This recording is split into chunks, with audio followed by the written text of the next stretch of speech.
Untraditionally, we are going to start a little early. We have quorum, and good afternoon. Hamilton? Everybody, right? I think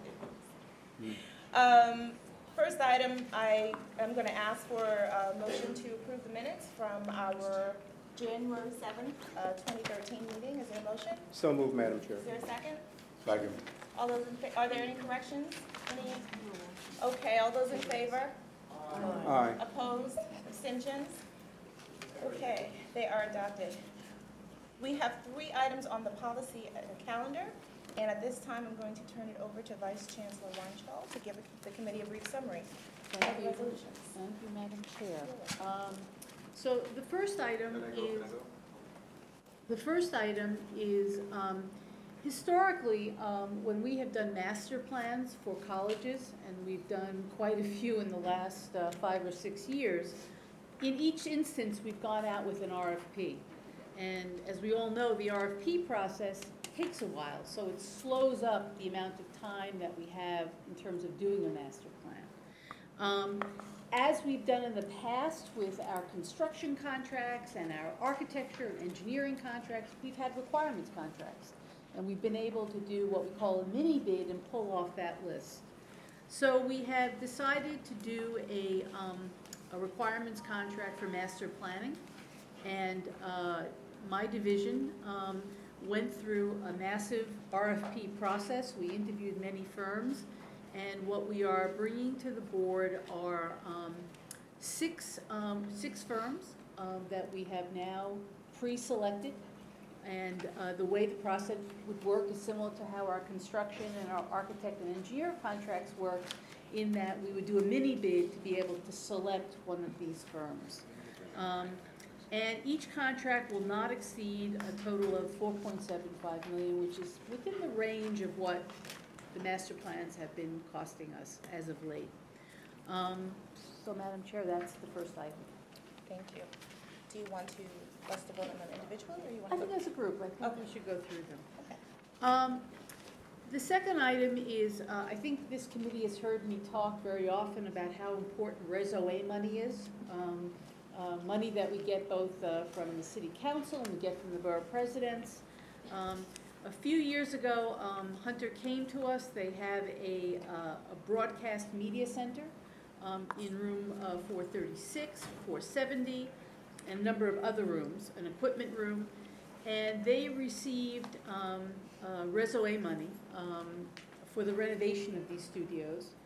And what we're requesting here is an ability to go out and start the renovation work at this studio at Hunter College. And I know Mr. Martell asked us about the curtain and why we're not replacing it. It's because Hunter had bought the curtain, I guess, recently, and we don't like to waste things here at CUNY. So we're asking for approval to be able to go ahead and upgrade and modernize and get new equipment for this recording studio. Is one of the items that one of the reasons that you're changing, you're moving it from analog to digital? Yes. Yeah. Yeah. While not pertinent to this particular resolution, do we know how many other colleges or studios that we have also are in the same situation? Because we really should be a digital throughout the university. We have done a number of studios in the last few years. We did the studio up at Lehman College, the new media center. We just completed for Brooklyn College their recording studio on the campus. As the colleges have come to us and they feel that this is a need that they have, we have worked with them, and the Brooklyn College project and this project were done with resume money. So it's something that we're working with the college, and Queens College, Bob reminds me, Queens College as well is doing this. So, okay. Phil, as they come to us, we're working with them to get them upgraded. Okay, thank you. And the third item is for Lehman College, and what we are going to be doing here is that their security system is what we call at end of life in terms of being able to support this security system. And so we're going to be entering into a purchase of a new security system at Lehman College. And we will go through the bidding process to get this done. It's about a $2.5 million project for Lehman College. Great. All right. Are there any questions on any of the resolutions? Yes, Trustee. Point of information. I suspect, in terms of number one, the selected firms, I know 5 of these firms well and know their principals, and they're just great firms. And I don't believe we have within the system an MBE, WBE requirement. But what I'm wondering is, to what extent do these firms or any of these contracts themselves reflect the diversity of the student body in the system? To what extent are MBE, WBEs getting any of these tens of millions of dollars of work? Well, we actually do have an MWBE. Okay, that's good to know. So that's a good point of criteria, information. and it's set by the state, and I Okay, think the so number it's is way in the understood. 20%. And I'd like to report that last year we exceeded that number for the construction related contracts that we have led and DASNY has led.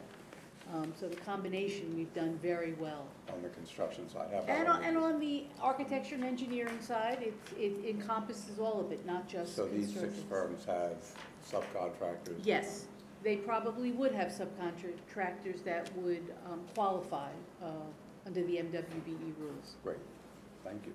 Great. Are there any other questions on the resolutions presented? Seeing none, I will take a motion to adopt these resolutions. Second. Is there a second? Second, yes. All those in favor? Aye. Opposed? Abstentions? Thank you, that carries. Is there any old business? Nope. Fantastic. Then I have a motion to adjourn. Oh. No? Okay. Motion to adjourn?